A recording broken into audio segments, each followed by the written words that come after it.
sommaire de cette édition, mesdames et messieurs, l'Assado plaide pour la libération du colonel Eddie Kaping et compagnons après 18 ans d'emprisonnement dans l'affaire de l'assassinat de l'ancien président de la République, Laurent Désiré Kabila. Ce mercredi 12 juin 2019, l'Assado et les membres de la famille étaient dans la rue pour réclamer cette libération. Et les députés nationaux et militants de la Mouka étaient également dans la rue ce jeudi. Ils réclament la réhabilitation de leurs députés nationaux invalidés par la Cour constitutionnelle. Des détails dans cette édition. Situation de droits de l'homme en République démocratique du Congo, constitutionnalité des récentes ordonnances prises par le président de la République, des questions abordées au cours de l'entretien que le journal télévisé de droits humains a accordé à maître Jean-Claude Katende, président national de l'Assado. Mesdames et messieurs, bienvenue à toutes et à tous.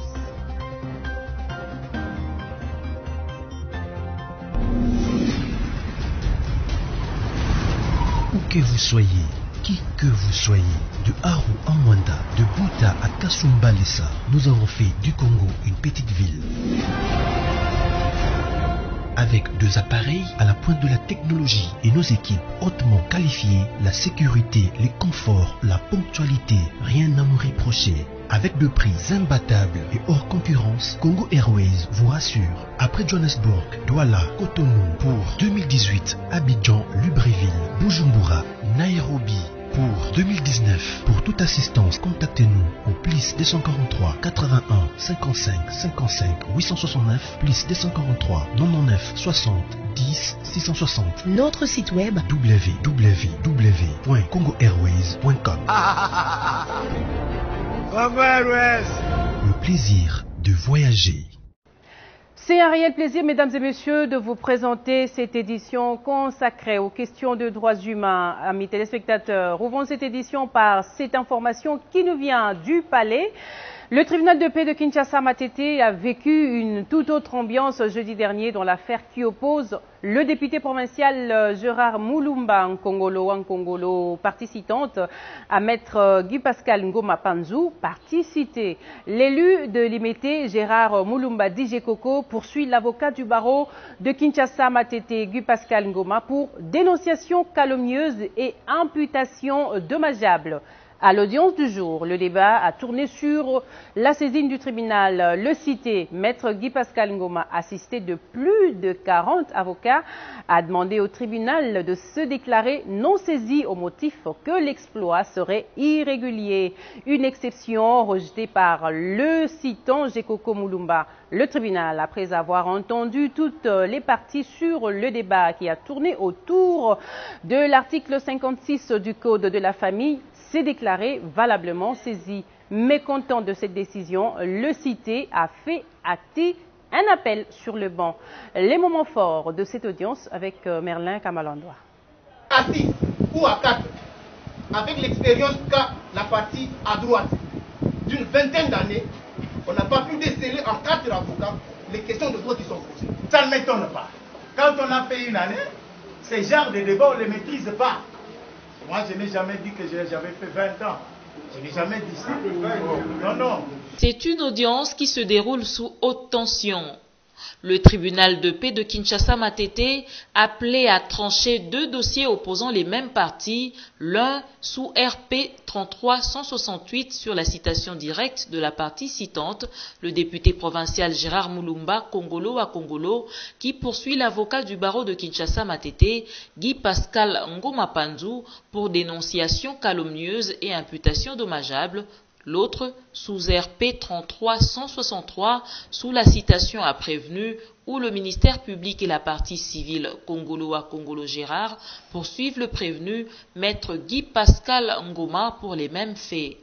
La composition commence d'abord son instruction par la première affaire, celle de la citation directe initiée par le citant Gérard Mulumba. La partie citée, maître Guy Pascal Ngoma, assisté de plus de 40 avocats venus au nom de la confraternité, fait savoir au tribunal qu'il ne devrait pas se déclarer saisi au motif que l'exploit serait irrégulier. Les avocats du cité Maître Guy Pascal Ngoma font savoir au tribunal que l'huissier qui a instrumentalisé cet exploit n'aurait pas repris tous les éléments de son nom sur le dit exploit. Un comportement qui, selon le cité, viole la disposition de l'article 56 du Code de la famille qui stipule que tout Congolais est désigné par un nom composé d'un ou de plusieurs éléments qui servent à l'identifier.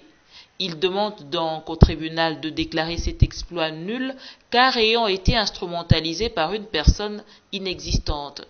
Des prétentions rejetées par le citant Gérard Moulumba dit Gekoko, son conseil soutient que l'article 56 du Code de la famille a été mal interprété par la partie adverse et il sollicite du tribunal de se déclarer saisi car l'huissier aurait bien fait son travail. Un débat de plus de 4 heures a engagé les parties autour de cette question.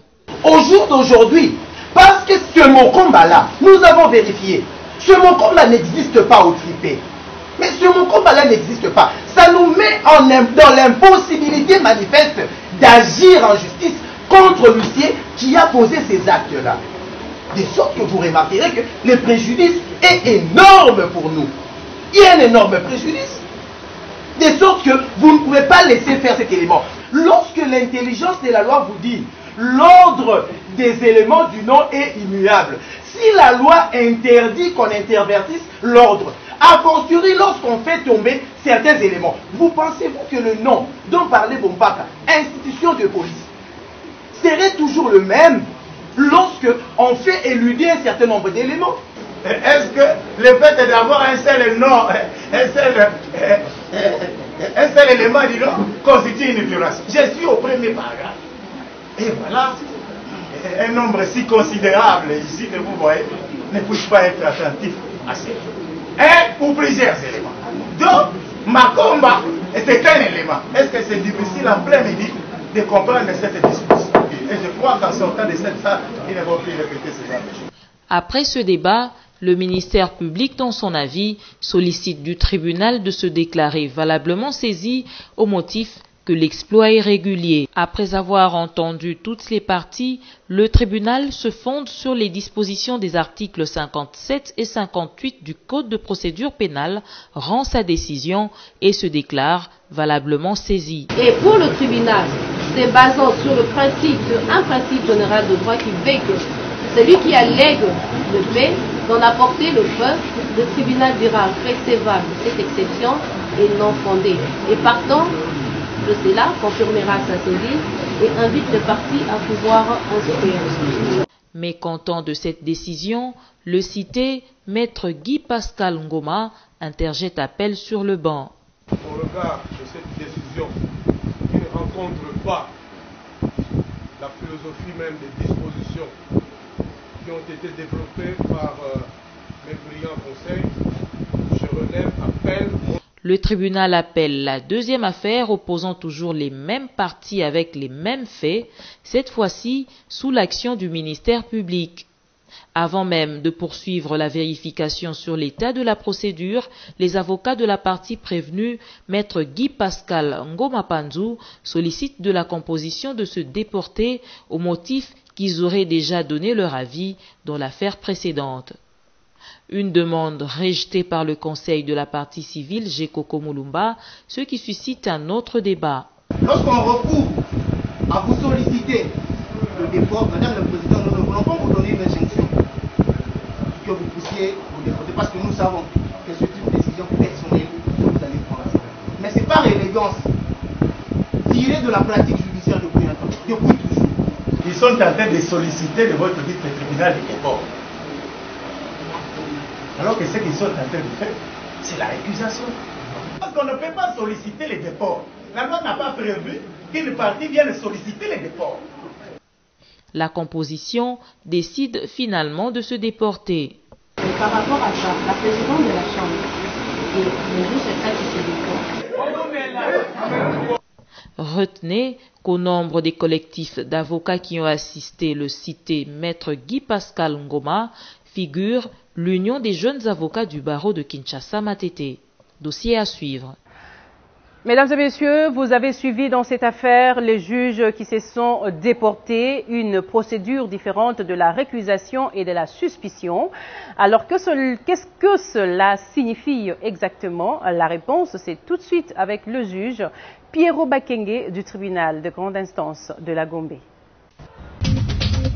La récusation est prévue par les dispositions des articles 49, 50 et suivants de la loi organique portant organisation, fonctionnement et compétence des juridictions de l'ordre judiciaire. Et ces dispositions énoncent les motifs pour lesquels on peut récuser un juge. C'est notamment lorsqu'il y a un lien de parenté entre le juge et une des parties, lorsqu'il y a une preuve qu'il y a une l'inimitié entre le juge et une des parties, ou lorsque le juge est déjà intervenu dans cette affaire-là en donnant son opinion.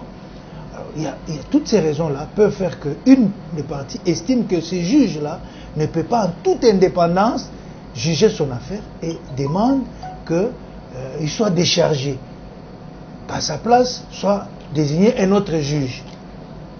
Tandis que pour le déport, c'est le juge lui-même. Il découvre que il a une parenté avec une des parties. Il découvre qu'il a déjà donné une opinion sur la question. Et le juge, de lui-même, se décide de ne plus s'occuper de cette affaire. Il se décharge. Il demande donc au chef de juridiction de désigner un autre juge à sa place.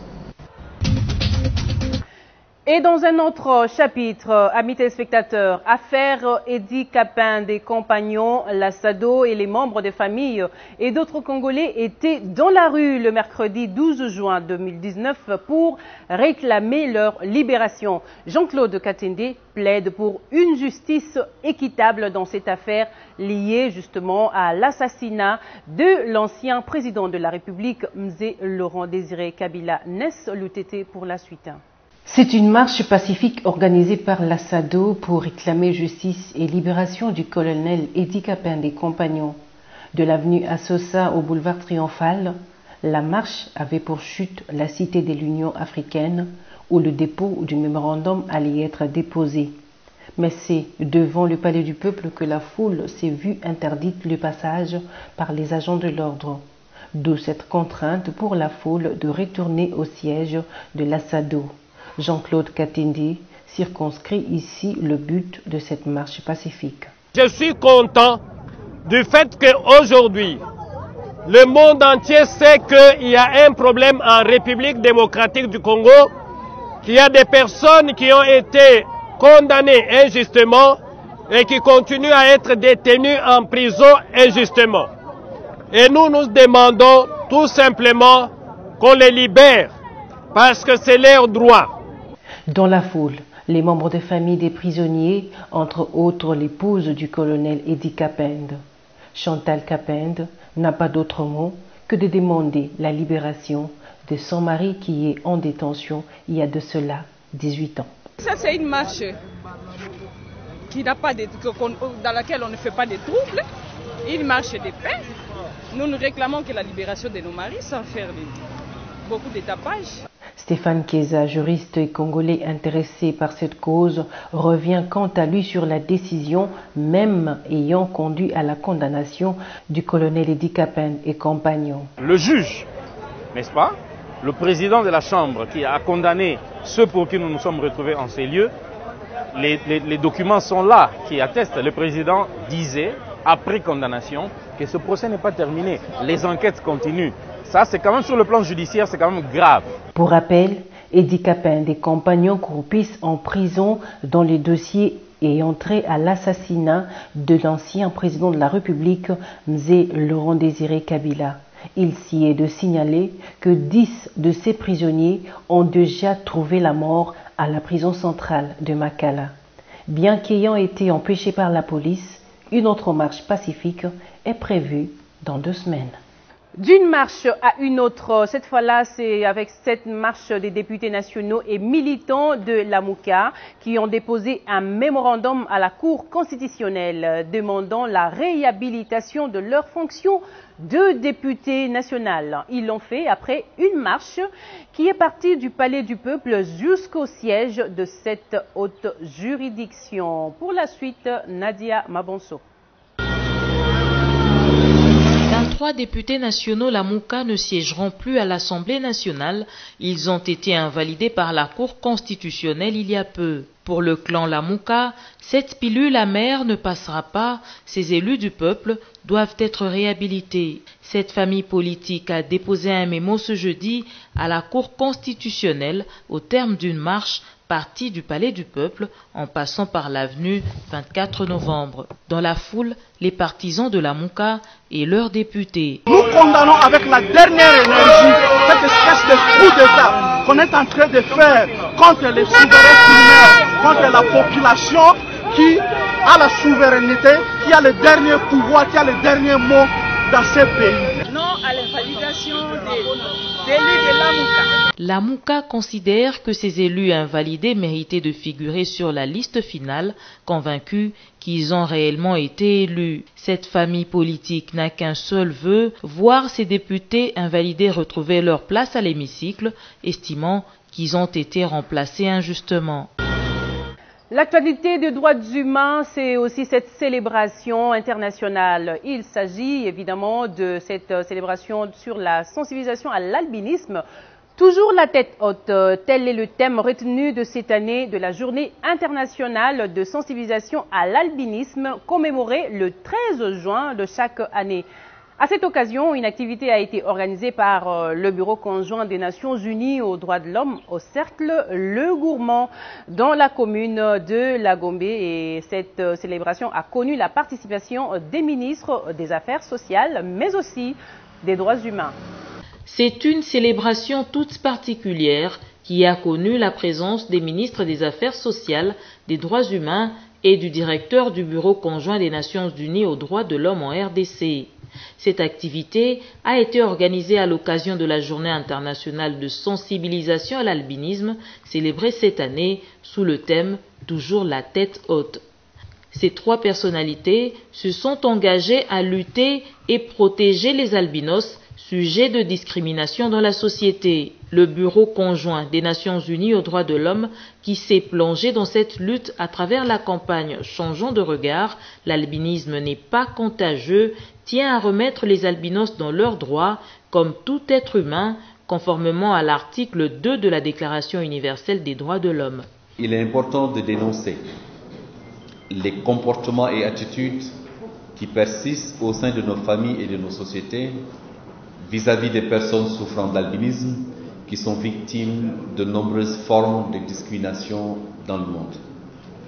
Les personnes souffrant d'albinisme continuent en effet d'être l'objet de discriminations, de croyances et de mythes erronés, découlant de la superstition, de la marginalisation, de la persécution, de l'exclusion sociale et de toutes sortes de stigmatisation. À son tour, la ministre des Affaires sociales, Chantal Safou, promet de tout mettre en œuvre pour que cette catégorie de personnes ne soit plus victime de marginalisation. Le gouvernement de la République est déjà très avancé dans la mise en place des mécanismes durables pour la protection et la promotion des groupes vulnérables et des personnes nécessiteuses, parmi lesquelles se trouvent toutes les couches de personnes handicapées. Des recommandations ont également été formulées par la Fédération des albinos du Congo afin d'assurer la réinsertion des personnes atteintes d'albinisme dans la société. À Madame la ministre des Droits humains et des Affaires sociales de créer un cadre de concertation avec les personnes atteintes d'albinisme de notre pays et de nos provinces pour se rendre compte des différentes violations et difficultés. Au président de la CNDH d'initier une enquête sur les personnes albinos qui ont été tuées et mangées dans des provinces du Kasaï oriental depuis 2006 et 2011, surtout en cette période d'élection, démanteler les réseaux Michel Osongo Sombo, cadre de AFDC, et tous les députés et sénateurs qui ont été élus par les pratiques magico-fétichistes en utilisant les organes et les tueries des albinos. Il s'y est de noter que la journée internationale de sensibilisation à l'albinisme en est à sa 5e célébration. Elle a été instituée en 2015 par les Nations Unies. Poursuivons l'actualité avec la structure SOS Faim qui a organisé le 11 juin passé une conférence de presse au cours de laquelle elle a annoncé la tenue en novembre prochain de la 3e édition du festival alimentaire. Aristote Mundia et Dieu Bongo pour le reportage. Kinshasa, capitale de la République démocratique du Congo, abritera la 3e édition du festival alimentaire du 16 au 20 novembre prochain. L'événement sera organisé par la structure SOS Faim.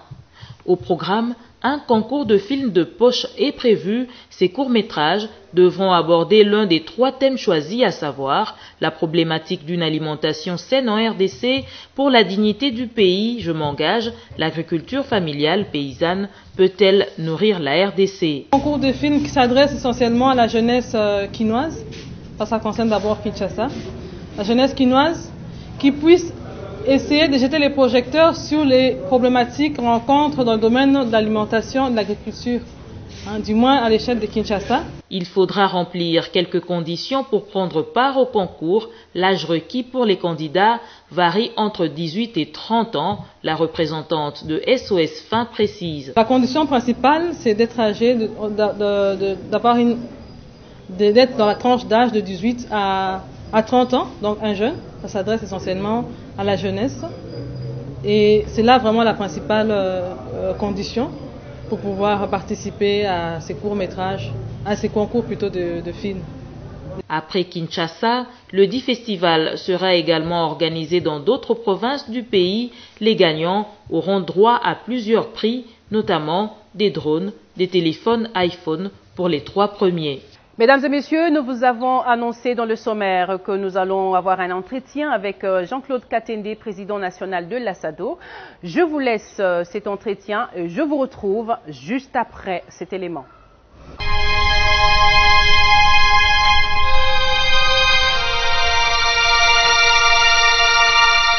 Bonsoir, maître Jean-Claude Katende. Bonsoir, madame. Jean-Claude Katende, les manifestations ça et là, au jour d'aujourd'hui, les invalidations par la Cour constitutionnelle, à votre avis, en tant qu'activiste de droits de l'homme, est-ce le fait pour aujourd'hui que nous avons eu l'alternance, que tout le monde estime qu'il doit parler, ou il y a des justes raisons qui poussent ces Congolais à pouvoir hausser le ton d'une manière que ce soit, de quelconque manière que ce soit? Je pense personnellement que nous, le peuple congolais, nous sommes en partie responsables si on regarde sur le plan formel de ce qui arrive, parce que nous n'avons pas donné au président Félix Tshisekedi une majorité qui pouvait lui permettre d'être dans un fauteuil confortable et lui permettre de pouvoir réaliser l'instauration d'un état de droit que lui et son parti, l'UDPS, ont toujours prôné depuis les années. Nous avons voulu, je l'ai dit encore sur le plan formel, parce que je ne vais pas entrer dans l'analyse des élections qui ont eu lieu l'année passée. Mais on ne peut pas passer, on ne peut pas justement passer cette question-là sans scruter ces élections qui, selon certaines personnes, sont étaient biaisées. Et donc, nous ne faisons qu'assumer en fait les conséquences des organisations très mal organisées. Vous avez parfaitement raison. Et moi, je pense que tout ce qui se passe aujourd'hui, les contestations en rapport avec les élections par-ci, par-là, c'est en fait des choses que nous devrions en fait prévoir, parce que les élections ont été mal préparées et leur déroulement n'a pas respecté toutes les procédures prévues par la loi électorale, et donc nous en sommes là. C'est pour ça qu'à l'époque, nous avons été courageux au lendemain de ces élections, de demander tout simplement qu'elles soient purement et simplement annulées et qu'on puisse organiser des élections qui pouvaient bien permettre aux Congolais d'élire dans les meilleures conditions et de mettre le candidat qui serait élu dans une position confortable, d'être vraiment sûr qu'il a été réellement élu par le peuple congolais. Quand je dis réellement élu, c'est à la suite d'une élection documentée, c'est-à-dire où le candidat lui-même élu peut avoir une documentation qui prouve qu'il a été élu, et la CENI avoir une documentation qui prouve que c'est lui qu'elle a déclaré avoir été élu était effectivement élu. Et aujourd'hui, vous savez, tous les problèmes qu'il y a autour de la documentation des résultats qui nous ont été donnés. Justement, Jean-Claude Katende, c'est là aussi le problème que la population essaye de demander. Jusqu'où iront ces revendications? Je crois, j'ai suivi Martin Fayoulou qui a annoncé un début des activités jusqu'au 30 juin, mais on aimerait savoir jusqu'où ça va aboutir, puisque les décisions de la Cour étant prises en premier et dernier ressort, on ne sait pas jusqu'où ça va aboutir. Et il y a des casses, il y a des dégâts. Ça rime à quoi à la fin? D'abord, je pense qu'il est important ici de condamner toutes les manifestations qui ont été accompagnées de violences. La violence est vraiment l'ennemi de la démocratie.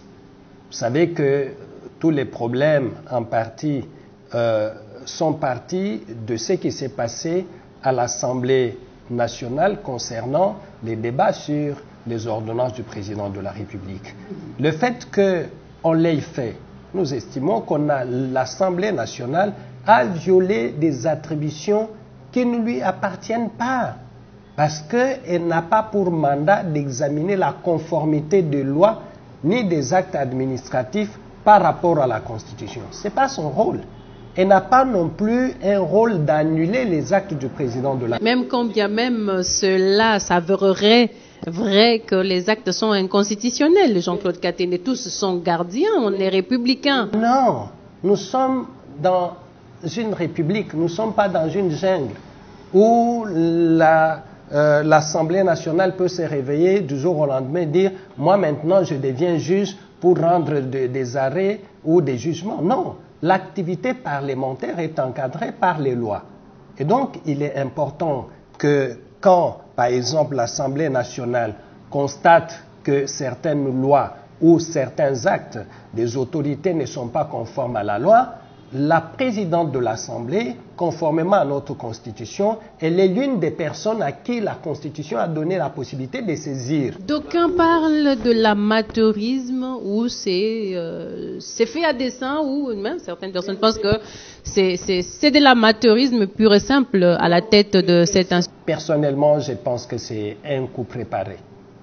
C'est un coup préparé. C'est un procès d'intention. Non, ce n'est pas un procès d'intention parce que quand déjà Madame Mabunda a constaté qu'il y avait certains députés qui avaient de l'expérience pour avoir fait plusieurs mandats à l'Assemblée nationale, qui démontraient que cette question ne pouvait pas faire l'objet de débats au niveau de l'Assemblée nationale, elle devait seulement retirer la parole à ceux qui continuent à parler et clore les débats sans même faire des recommandations, en démontrant tout simplement que cette question ne relève pas de notre compétence. Ce que nous allons faire, c'est de saisir la Cour constitutionnelle pour lui faire part de nos préoccupations par rapport à ces ordonnances, parce que c'est elle qui a reçu le pouvoir de la part de la Constitution d'examiner si les actes et les lois sont conformes à la Constitution ou pas. Ça ne revient pas à l'Assemblée. Maintenant, face non seulement à cette usurpation de pouvoir par l'Assemblée nationale, il faut souligner les déclarations ou les propos désobligeants de certains députés vis-à-vis du président de la République, ce qui a provoqué la réaction des militants de l'UDPS. Une réaction qui, si elle n'était pas accompagnée de violence, s'inscrirait dans un cadre de débat démocratique où les gens, quand ils sont mécontents de la Constitution, leur donnent la possibilité de manifester. Mais il ne faut pas que les manifestations arrivent à des violences dirigées vers des individus, vers les biens publics ou les biens privés. Et en réponse à cette attitude non démocratique des militants de l'UDPS, les militants du FCC ont fait aussi la même chose. Ils pouvaient bien manifester sans violence, on comprendrait. Mais ils sont allés au-delà de ce que la Constitution a permis et ils se sont pris... Encore faut-il que tous ces militants soient informés à la base par leur parti politique. Comment est-ce qu'il faudrait revendiquer son droit de façon pacifique? Parce que généralement, ça verse toujours dans la violence. Non, ce que je constate personnellement, c'est que les partis politiques qui sont au pouvoir, leurs militants pensent qu'ils peuvent violer les lois de la République sans être inquiétés. La question que nous devons nous poser et que j'adresse aux autorités de la ville, mais aussi à la police, est-ce que tous ces jeunes qui ont manifesté avaient eu à faire toutes les formalités qu'on exige aux organisations de la société civile, aux mouvements citoyens, pour pouvoir manifester? Vous voyez, il y a un laisser-aller de la part des autorités de la ville. Et donc, je peux dire que le gouverneur de la ville est responsable de ce qui est arrivé et le responsable de la police au niveau de la ville de Kinshasa est responsable. Où que vous soyez, qui que vous soyez, de Haru à Mwanda, de Buta à Kasumbalesa, nous avons fait du Congo une petite ville. Avec 2 appareils à la pointe de la technologie et nos équipes hautement qualifiées, la sécurité, les conforts, la ponctualité, rien à nous reprocher. Avec de prix imbattables et hors concurrence, Congo Airways vous rassure. Après Johannesburg, Douala, Cotonou pour 2018, Abidjan, Libreville, Bujumbura, Nairobi. Pour 2019, pour toute assistance, contactez-nous au plus 243 81 55 55 869 plus 243 99 60 10 660. Notre site web www.congoairways.com. Le plaisir de voyager. Vous avez été très nombreux à nous suivre à Kinshasa et partout ailleurs au monde, mesdames et messieurs, à travers nos chaînes partenaires, mais aussi sur notre chaîne YouTube JT des droits humains, ainsi que notre page Facebook JT des droits humains. Mesdames et messieurs, ça a été un réel plaisir de vous présenter cette édition. Je vous retrouve à l'édition prochaine avec le même plaisir. Au revoir.